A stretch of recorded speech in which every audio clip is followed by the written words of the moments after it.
चलिए शुरू करते हैं विष्णु पुराण का 44वां अध्याय, जिसमें नगन विषयक प्रश्न, देवताओं की उनका विष्णु भगवान की शरण में पहुंचना बताया गया है।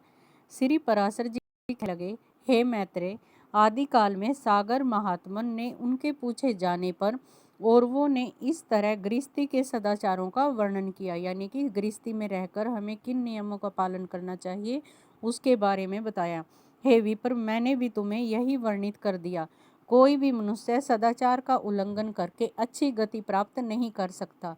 श्री मैत्रेय कहने लगे, स्वामिन, नपुंसक, रजस्वला स्त्री तथा अपवित्र को तो जानता हूँ, किंतु नग्न किसे कहा जाता है उसे मैं नहीं जानता समझता, इसलिए अब मुझे नग्न की व्याख्या सुनाने की कृपा करें। पराशर जी बोले, तुमको मैं नग्न की व्याख्या सुनाता हूँ। जो पुरुष ऋक, साम तथा यजु वेत्रयी का उल्लंघन करता है उसी पापी को नग्न कहते हैं।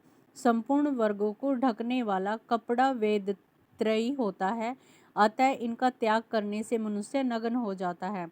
हमारे पितामह वशिष्ठ जी ने इस संबंध में विषम जी से कुछ वर्णन किया था, वही मैं कहता हूँ। हे मैत्रेय, मैंने तुमसे नग्न शब्द के विषय में कहा, तुमने नग्न शब्दों के संबंध में पूछा, इसलिए मैं तुम्हें यह वर्णन सुनाता हूँ जिसको मुझे वशिष्ठ जी ने सुनाया था। आदि काल में एक बार सुर और असुरों में आपस में 100 दिव्य वर्ष यानी कि 100 वर्षों तक युद्ध होता रहा, जिसमें दैत्यों द्वारा देवता हराए गए। इसलिए देवतागण ने क्षीर सागर में उत्तरी किनारे पर जाकर तप किया तथा भगवान विष्णु को प्रसन्न करने के निमित्त इस सतवन को गाया। आराधनन लोकानाम विष्णोरिष्यम या गिरम वक्ष्याम भगवान दस्याम विष्णु प्रसिद्धतु यतो भूता यस्वर्ण पशुतानि महात्मन यसीम संचल मेषयन्ति कस्त्यम स्तोति महेश्वरम तथाप्यामि रीति विध्वंस ध्वंस वीर्या भार्या धीमन तवास्तो स्वामिनी वोक्ति नाम यथार्थ नैम गोचरे तव मुर्वी सलील बहि वायु राक्षमेव च समस्त मंत कर्णम प्रधानम तत्परम पुमान।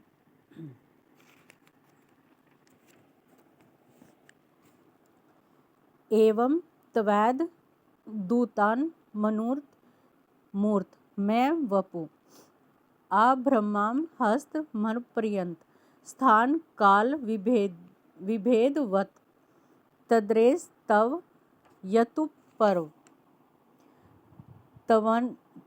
तवन्नाम भी कमलोद्भवन रूपम विश्वोपकार्यम तस्मै ब्रह्मत्मने नमः शुक्रादि रुद्र वशिष्वि मरु तस्मै मादि भेदवत व्यमक स्वरूपम ते तस्मै देवात्मने नमः दम प्रिया संबोधि तिथि श्राद्ध वर्जितम यदुपम तरव गोविंद तस्मै दैत्यमने नमः नाति ज्ञानवः यस्मिन्नांग तिस्तिमते तेजसी शब्दा दिलोभी यतस्य तुम्भ्यम यशक्तमने नमः कोर्यो मायामयम घोरम यच्छ रूप तवासितम निशाचरात्मने तस्मै मस्ते पुरुषोत्तम स्वर्ग स्थिति धमी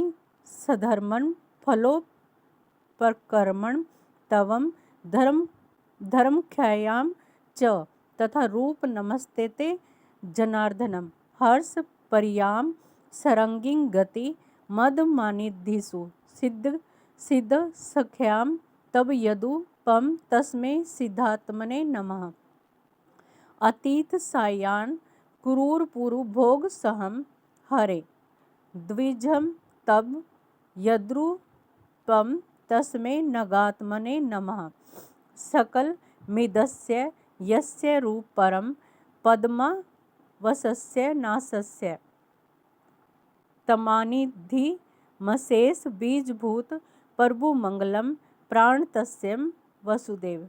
अगर कुछ गलती हो गई होगी तो माफ़ कर देना, क्योंकि मुझे अच्छी तरह से नहीं आती, थोड़ा कम आती है संस्कृत।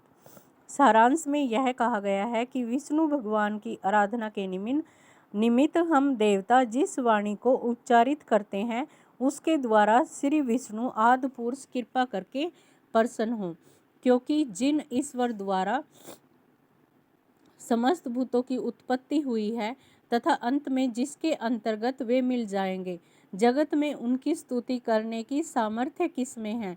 हे भगवान, यद्यपि आपका वास्तविक रूप वाणी से बतलाने की वस्तु नहीं है, फिर भी असुरों से पराजित होकर निर्बल हो जाने के कारण अभय प्राप्ति की इच्छा से हम आपकी स्तुति कर रहे हैं। आपकी महिमा हम कैसे और कहाँ तक गाएं। भूमि, जल, वायु, अग्नि, पवन, आसमान, अंतकरण, मूल प्रकृति द्वारा पर पुरुष ये समस्त आप ही हैं।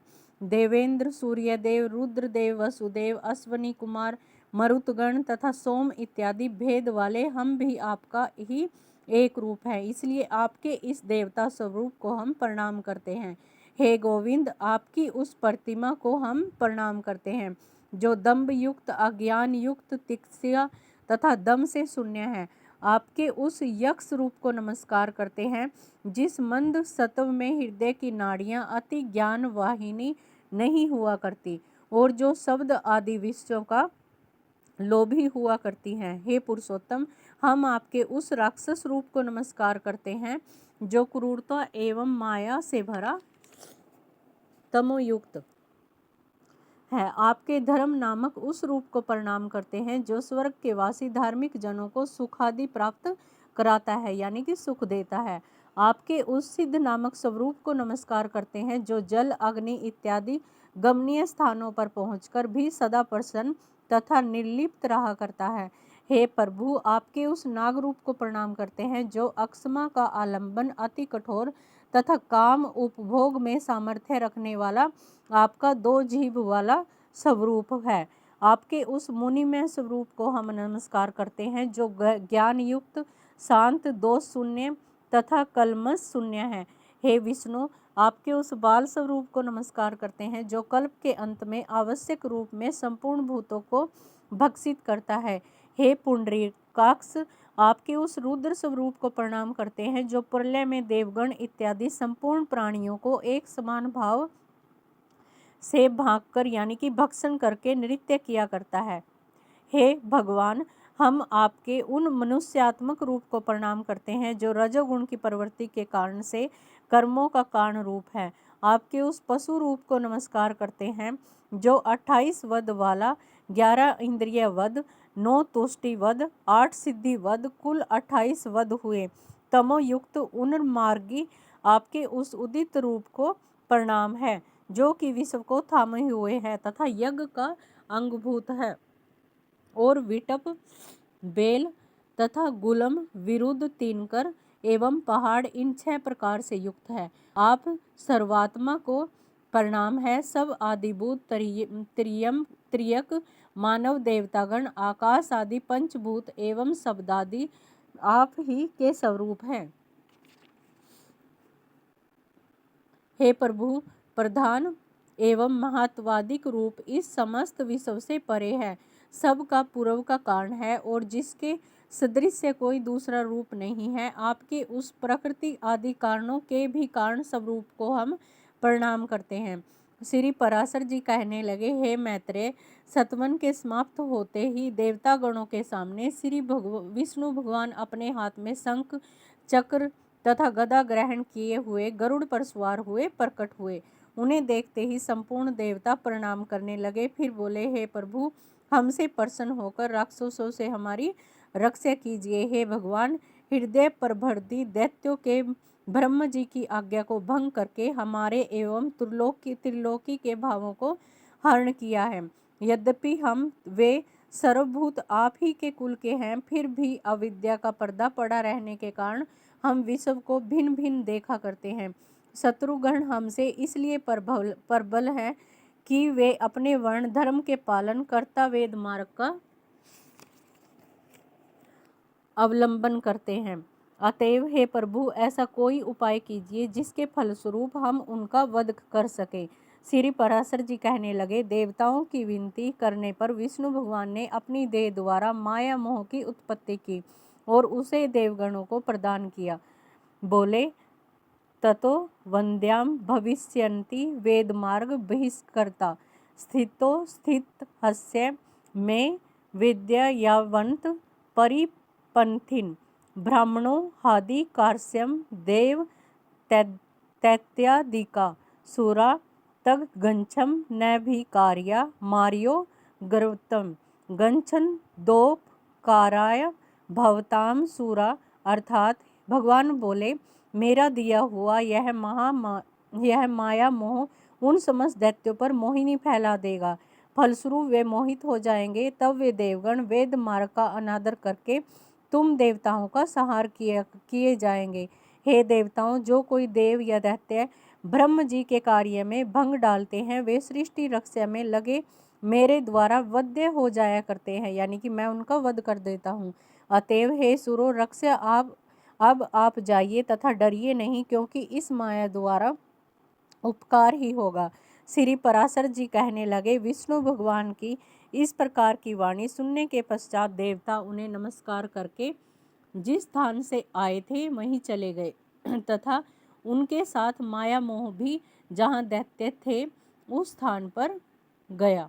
अगर आपको ये वीडियो अच्छी लगी है तो इसको लाइक एंड सब्सक्राइब कीजिए। मिलते हैं नेक्स्ट वीडियो में।